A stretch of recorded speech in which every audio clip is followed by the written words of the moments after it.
우리의 소망 되신 하나님을 바라보시고 승리하시기를 주님의 이름으로 축복합니다.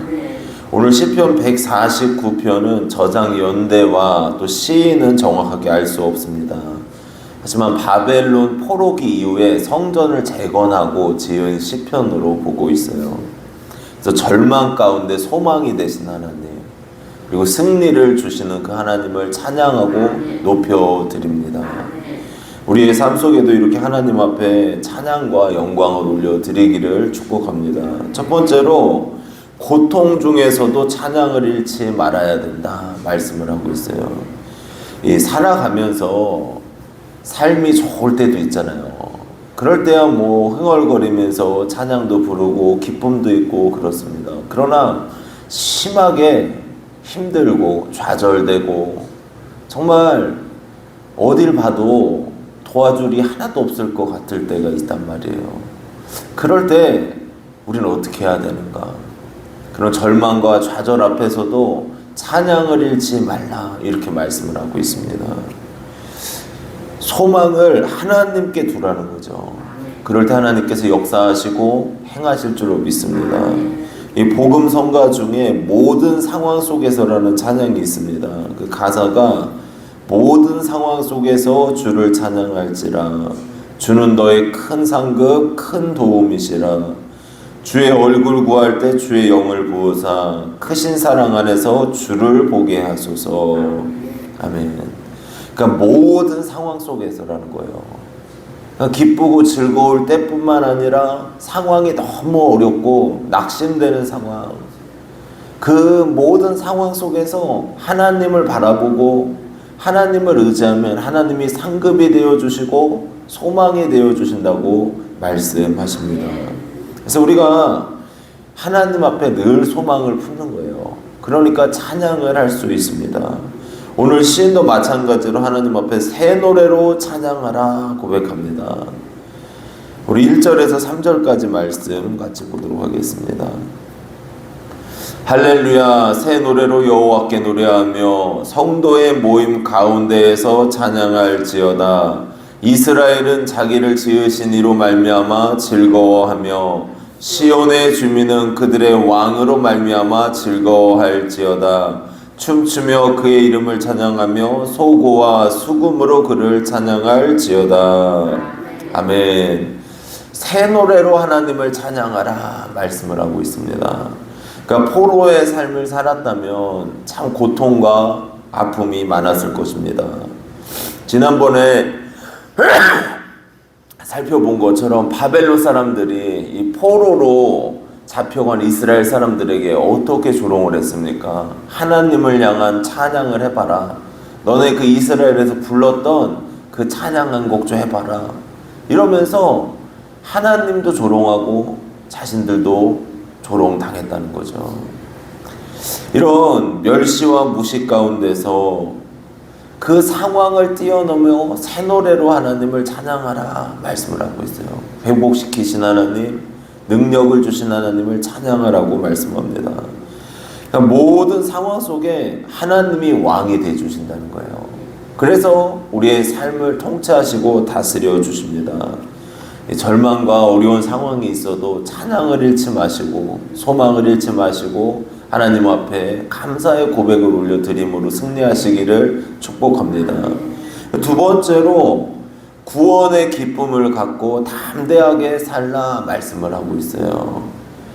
예수님을 믿고 난 후에 우리는 지속적으로 오랜 기간 신앙생활을 합니다. 그래서 죽을 때까지 이 신앙을 지키고 살아가잖아요. 근데 예수님을 믿는 이유가 무엇입니까? 그것은 구원의 은혜를 얻었기 때문이에요. 구원받았기 때문입니다. 어떤 분들은 교회를 다니면서 조금만 마음에 안 들면은 교회를 바꿔요. 그러니까 말씀 듣다가도 뭔가 기분이 나빠요. 하나님의 말씀이잖아요. 근데 그 말씀으로 받아들여야 되는데 기분 나쁘면은 뭐 10년, 20년 다닌 교회도 바꾸는 교회 분들도 있어요.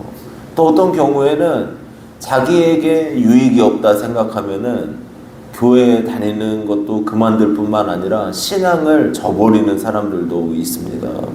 그러니까 믿음을 포기하는 거죠. 그런 모습을 볼 때 참 안타깝습니다. 그 뿌리가 구원의 감격에 있지 않기 때문이라는 거예요. 구원의 기쁨에 있지 않기 때문입니다. 이 세상에서 잘 되는 것, 이 세상에서 뭔가 승승장구하는 것만을 바라보았기 때문이에요. 믿음의 결론은 뭡니까? 믿음의 결국은 우리의 영혼이 구원받는 거예요. 그러니까 베드로전서 1장 9절을 보니까 믿음의 결국 곧 영혼의 구원을 받음이라 그랬잖아요. 그러니까 사람은 다 죽고 나서 영혼이 하나님 앞에 가잖아요. 그러니까 이 영적인 구원을 생각을 해야 되는데 이 땅의 삶을 생각했기 때문에 하나님을 떠나고 예수님을 떠나더라는 거죠. 시인은 하나님께서 자기 백성을 구원으로 아름답게 하신다 말씀을 하고 있습니다. 우리 4절 5절 말씀 같이 읽겠습니다. 여호와께서는 자기 백성을 기뻐하시며 겸손한 자를 구원으로 아름답게 하심이로다. 성도들은 영광 중에 즐거워하며 그들의 침상에서 기쁨으로 노래할지어다. 아멘. 예, 하나님께서 자기 백성을 기뻐하시고 겸손한 자를 구원으로 아름답게 하심이로다 말씀을 하고 있어요. 여기에서 구원받은 것은 무엇을 의미합니까? 이스라엘이 포로 생활을 하다가 돌아오게 되었을 때를 의미하는 거예요. 그러니까 포로예요. 정말 자유도 없고 억압받는 삶을 살다가 하나님의 능력 가운데 그들이 돌아왔잖아요. 그러니까 너무 기쁜 거예요. 이 기쁨을 찬양하는 것이죠. 구원으로 관을 씌워주신다고 말씀을 하고 있어요. 구원으로 아름답게 하신다는 거죠. 근데 이 구원이 현실 세계에만 있는 구원을 의미하는 게 아니에요. 현실 세계에도 하나님 앞에 간절히 기도할 때 하나님이 건져주시고 우리를 보살펴주시고 인도해 주십니다. 그런데 이 죽은 후에도 우리에게는 구원이 필요한 거예요. 죽은 후에도 영원한 천국에 들어가야 되는 확신과 그 은혜가 필요합니다. 성도가 바라봐야 될 것은 하나님의 나라라는 거죠. 하나님의 나라의 구원을 사모해야 됩니다. 세상이 얼마나 빠르게 지나갑니까? 한번 생각해 보시면은 올해도 벌써 이제 5월이 다 됐어요. 왜 이렇게 빠릅니까? 조금 있으면 겨울이래요. 여름도 안 지났는데 벌써 겨울 얘기하시는 분들이 계세요. 그러니까 그만큼 빠르다는 거잖아요. 시간이. 그러니까 우리의 삶의 목적이 무엇인가? 신앙생활의 목적이 무엇인가? 바로 영혼의 구원이고 하나님의 나라이고 우리가 부활의 몸을 입게 되는 것인 줄로 믿습니다. 이 믿음으로 승리하시기를 바랍니다. 그리고 마지막으로 영광을 소망하고 인내하라고 말씀하십니다. 시인은 이제 하나님께서 열방을 심판하실 것이다 말씀을 하셔요. 그러니까 하나님께서 하나님의 공의로서 모든 판단을 하시고 악인들에 대해서 심판을 하신다고 말씀을 합니다. 그리고 믿음으로 살아간 사람들에게는 하나님의 구원과 은혜를 베푸신다는 거죠. 그래서 하나님을 대적하고 마지막까지 회개하지 않는 자들, 그들에 대해서 하나님의 보응이 있다 이렇게 증거합니다. 7절에서 9절 말씀 같이 읽겠습니다. 이것으로 문 나라에 보수하며 민족들을 벌하며 그들의 왕들은 사슬로 그들의 귀인은 철고랑으로 결박하고 기록한 판결대로 그들에게 시행할지로다. 이런 영광은 그의 모든 성도에게 있도다. 할렐루야. 아멘. 하나님께서 문나라에 보수하도록 하신다는 거예요. 여기에 보면은 성도들이 그 칼을 들고 이제 서 있는 모습을 나타내시면서 그 칼로 문나라에 보수하고 민족들을 벌하게 한다. 그러니까 하나님의 심판이 임하게 된다고 증거합니다. 이 왕들을 사슬로 귀인을 철고랑으로 결박하게 하신다는 거예요. 그러니까 바벨론 왕 느부갓네살이 시드기야를 끌고 갈 때 어떻게 했습니까? 두 눈을 뽑잖아요. 그리고 이 철고랑을 해가지고 시드기야를 끌고 갔습니다. 결국은 악인들에 대해서도 이런 심판과 판단이 하나님께 있다는 거예요. 그러나 성도에게는 이런 영광을 나눠주신대요. 그러니까 하나님이 보수하시는 것, 하나님이 악한 자들에 대해 심판하는 것을 보게 하시고, 성도들에게는 평안과 안식과 기쁨과 하나님의 회복을 맛보도록 인도하신다는 거죠. 하나님의 영광을 보도록 하신다는 겁니다.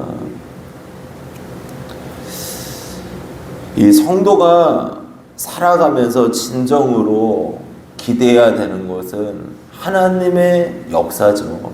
하나님의 영광의 역사, 능력의 역사를 기대해야 됩니다. 이 제자들의 삶을 한번 생각해 보세요. 이 제자들이 12제자가 다 주님을 따라 살잖아요. 근데 그들은 그냥 먹고 살만 했어요. 베드로는 어부로, 또 누가는 의사로, 세리로 자기 먹고 살만 했단 말이에요. 그냥 그 자리에 있으면은 그럭저럭 살아갈 수 있었습니다. 그런데 그들이 예수님을 만나고 난 다음에 어떻게 됩니까? 예수님의 십자가와 부활을 만나고 성령 체험한 후에는 예수 그리스도를 위해서 다 죽잖아요. 복음 전하다가 토 박혀서 죽고, 어떤 제자는 십자가에 못 박혀 죽고, 십자가에 거꾸로 달려 죽었다는 이야기도 있고, 그러니까 다 죽었어요. 이게 뭐예요? 예수님 믿었는데. 인간적인 눈으로 봤을 때 그럼 예수님 믿겠습니까? 사실 믿겠어요? 예수님 믿으면 저렇게 비참하게 죽게 되는데. 제자들의 죽음이 근데 헛되지 않다는 거예요. 왜 그렇습니까? 제자들의 죽음은 영광이었다는 거예요. 하나님의 나라를 위한 것이고 영원한 천국을 소망하며 끝까지 믿음을 지켰다는 거죠. 그러니까 이 영광이었습니다. 그래서 성도는 최후의 영광을 얻도록 하신다는 겁니다. 그래서 우리가 이 믿음을 가지시고 하루하루 승리하시기를 축복합니다. 그래서 오늘 시편 149편을 통해서 이 고통 중에서도 찬양을 잊지 말아야 된다 말씀을 하고 있어요. 고통 중에서 아무리 힘들고 어려운 상황에도 찬양을 잃지 마시고 늘 찬양하시는 귀한 삶이 되시고, 또 구원의 기쁨과 감격이 있다는 거예요. 성도에게는 하나님이 이 땅에서도 건져주시고 우리의 영혼은 결국 영원한 나라에 들어가게 되는 구원을 얻게 됩니다. 그래서 기쁜 거예요. 그 기쁨으로 담대하게 살고, 또 하나님께서 문나라를 심판하실 때 하나님의 영광을 드러내신다고 말씀하셨습니다. 그래서 우리도 그 영광을 가지고 소망하고 인내하는 귀한 삶이 되시기를 주님의 이름으로 축복합니다. 기도드리겠습니다.